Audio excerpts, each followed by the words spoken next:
Hello guys, स्वागत है आप सभी लोगों का हमारे चैनल मनवा पथ हिंदी पर। तो गाइस, आज मैं एक्सप्लेन करने जा रहा हूँ नानो मशीन के चैप्टर नंबर 283 को।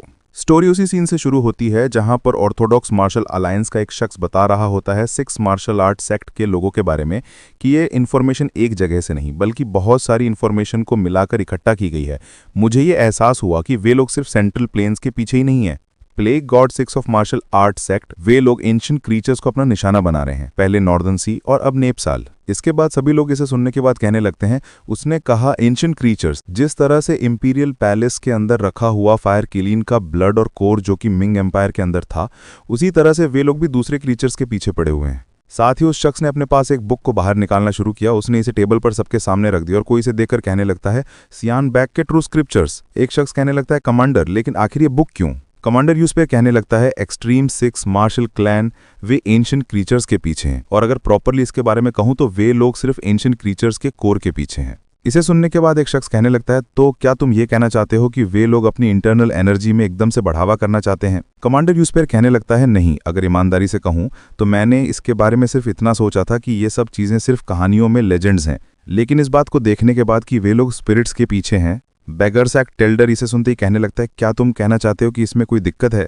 कमांडर इस पर कहने लगता है, इसे ध्यान से देखो, जैसा कि सियान बैग के ट्रू स्क्रिप्चर्स में इसके बारे में लिखा है, अगर कोई भी 5 सीक्रेट बीस्ट के एसेंस को इकट्ठा कर लेता है तो वो इमॉर्टैलिटी प्राप्त कर सकता है। एक शख्स इसे सुनते कहने लगता है, क्या आपने कहा इमॉर्टैलिटी? क्या ये वही चीज नहीं है जो कि फर्स्ट एम्परर ने पुराने समय में इसकी मांग की थी? ईमेल्स लीडर इसे सुनते कहने लगता है, यहाँ पर बहुत सारे लोग ऐसे हैं जिन्हें इस बात पर विश्वास करना वैसे तो काफी ज्यादा मुश्किल होगा। हालांकि सबसे ज्यादा इंपॉर्टेंट बात यह है कि मॉर्टैलिटी जैसी कोई चीज होती नहीं है। कमांडर यू और मास्टर एक्ट जिन्होंने इन्फॉर्मेशन इकट्ठा की है उसके अनुसार हमारी अलायंस इस तथ्य का यूज करते हुए उनके ऊपर पलटवार कर सकती है। कमांडर तुरंत ही अपने पास से किसी चीज को बाहर निकालता और सामने की तरफ थ्रो कर देता है। ये होती हैं कुछ गोटियां जो उसने सीधा मैप के ऊपर फेंक दी होती हैं। इसके अलावा यहाँ पर कुछ अक्षर भी लिखे हुए हैं जिन्हें कि आप समझ सको तो समझ लेना। कमांडर यू आगे आते हुए बताने लगता है, अब से हमारी अलायंस व्यापक रूप से एक नई चीज शुरू करेगी ऑर्थोडॉक्स मार्शल वर्ल्ड के अंदर। इसे सुनते ही सारे लोग काफी ज्यादा चौंक जाते हैं। इसके बाद एक शख्स दूसरे की तरफ देखते हुए अपने मन में कहने लगता है, तो क्या इसी वजह से यहाँ पर वेस्टर्न कमांडर फर्स्ट मास्टर को इस जगह पर बुलाया गया है? लेकिन अगर उन्हें फ्रंट लाइन से हटा दिया जाए तो क्या इससे अनऑर्थोडॉक्स फैक्शन से फाइट करना काफी ज्यादा मुश्किल नहीं हो जाएगा? और ये सच जिसे कि वो देख रहा था, ये होता है सॉन्गसी स्वॉर्ड्स एक्ट का फर्स्ट मास्टर मूगाचन।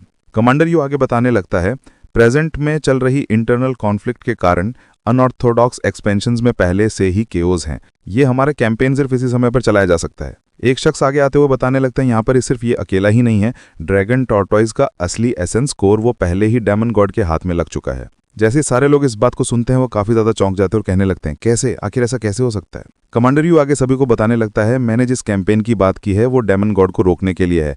संधि एक शख्स से कहने लगता है, आखिर ऐसा कैसे हो सकता है कमांडर यू, ये आप क्या बात कर रहे हैं? उसके पास पहले से ही ट्रू एसेंस कोर है, आखिर उसे रोक पाना पॉसिबल भी कैसे होगा? कमांडर यू पर कहने लगता है, ये अभी तक खत्म नहीं हुआ है। मैं ये भी नहीं जानता कि दूसरे सीक्रेट बीस्ट एग्जिस्टेंस में है भी या नहीं। हालांकि चांगबाई माउंटेन के ऊपर लेजेंड्स में इसके बारे में कहा गया है।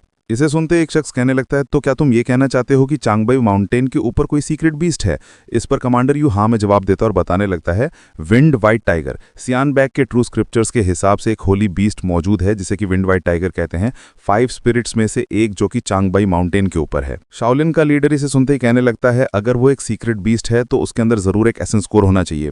और जैसा कि कमांडर यू ने इसके बारे में कहा है, ग्रेट गॉड सेक्टर और डेमिनिक कल्ट जरूर उसे अपना निशाना बनाएंगे। कमांडर यू आगे सभी को बताने लगता है, अब से हम अपनी सेनाओं को 2 हिस्सों में बांटेंगे और मैप के ऊपर जो दुश्मनों के निशान हैं उनकी तरफ आगे बढ़ेंगे। हंगजू और चांगबाई माउंटेन के ऊपर मैप के ऊपर किंग ब्लेड गॉड सेक्ट और वेस्टर्न एरिया में नेपसाल की ओर आगे बढ़ रहे हैं, और दूसरी तरफ से डेमिनिक कल्ट जो कि नॉर्दर्न जी की तरफ से आगे बढ़ रहे हैं। बीच में दिखाया जाता है उसी शख्स को जो कि ड्रैगन टॉर्टॉइस के हेड को इस जगह पर लाया था। वो अपने मन में कह रहा होता है, मास्टर कांग नहीं, लॉर्ड यांग जिसने सपना देखा था ब्लू स्काई का, तुम्हारी मौत एक चिंगारी के रूप में काम करेगी कुछ अच्छे काम के लिए। इसके बाद सीन चेंज होकर हमें नॉर्दर्न ग्रेट प्लेन्स का सीन दिखाया जाता है।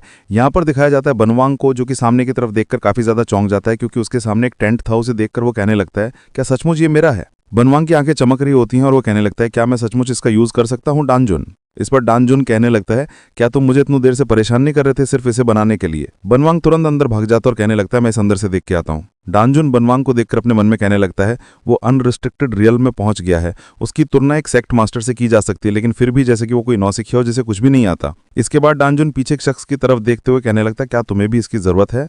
इस पर वो शख्स मना कर देता और कहने लगता है मेरे लिए ठीक है, लेकिन इससे भी ज्यादा इंपॉर्टेंट बात ये काफी ज्यादा अच्छा रहेगा अगर तुम कल्ट के लीडर के लिए भी एक ऐसा बना दो। डांजुन इसे सुनते पीछे की तरफ देखता और कहता है अब जब मैं इसके बारे में सोच रहा हूं तो कल्ट लीडर वे यहाँ पर नहीं है। इस पर पीछे खड़ा शख्स बताता है ग्रैंडफादर और कल्ट लीडर दोनों एक साथ हैं। तांजू चौनी से सुनकर कहने लगता है तो क्या वे फिर से एक दूसरे को कुछ सिखाने की कोशिश कर रहे हैं। दूसरा शख्स इस पर हाँ में जवाब देता है। इसके बाद सीन चेंज होकर हमें चियान और ग्रैंडफादर को दिखाया जाता है एक क्लिफ के नीचे। यहाँ पर ग्रैंडफादर तुरंत ही उस चट्टान के ऊपर छलांग लगा देता और यूज करता है अपनी heavenly demon sword technique fourth form और एक ही झटके में उस क्लिफ के ऊपर बहुत सारे अपनी स्वॉर्ड से कट मार देता है। इसके बाद ग्रैंडफादर तुरंत जमीन पर नीचे आ जाता है और जैसे वो जमीन पर नीचे आता है सामने की क्लिफ कई सारे टुकड़ों में कट जाती है, उसके सारे पत्थर कटकर नीचे गिरने लगते हैं। चियान इसे देखता है तो ग्रैंडफादर से कहने लगता है बहुत बढ़िया, आपने हेवनली डेमन स्वॉर्ड फॉर्म को अच्छे से परफॉर्म किया है। ग्रैंडफादर इसे सुनते कहने लगता है ये सब कुछ तुम्हारी बदौलत हुआ है कि वही सर्कुलेशन टेक्निक को सिर्फ जानने भर से ही मैं इस तरह के ग्रेट पावर को दिखा पा रहा हूँ।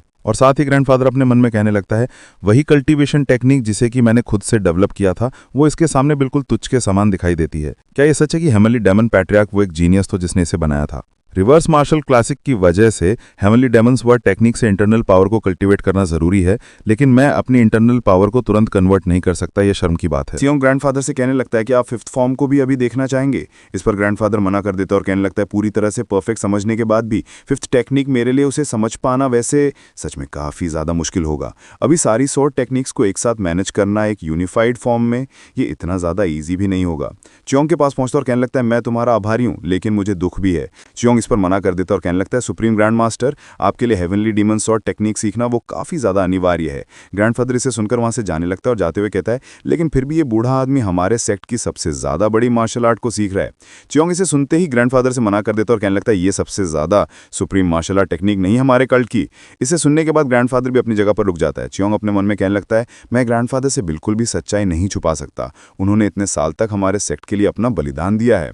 और दूसरी तरफ से ग्रैंडफादर चियोंग से कहने लगता है आखिर तुमने क्या कहा, हेवनली सोर्ड डीमन क्या वो हमारे कल की बेस्ट टेक्निक नहीं है।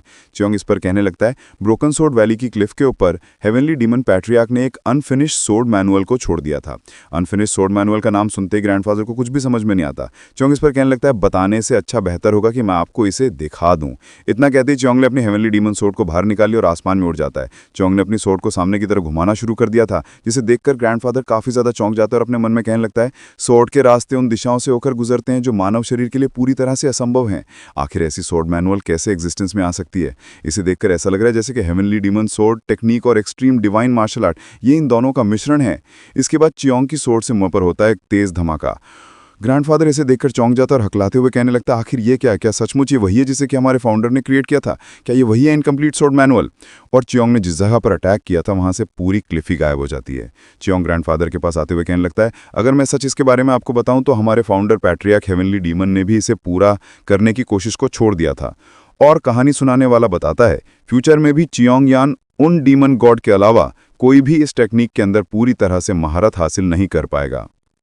चियोंग ने अपनी सोर्ड सामने की तरफ कर दी होती है और कहने लगता है मैंने इसे एक नाम दिया है डेमन गॉड सोर्ड टेक्निक। इसी के साथ एपिसोड खत्म होता है। और अगर आपको ये एपिसोड पसंद आया तो लाइक, सब्सक्राइब और बेल आइकन दबाना ना भूलें ताकि आप नेक्स्ट एपिसोड मिस न करें। मिलता हूं जल्दी नेक्स्ट एपिसोड में।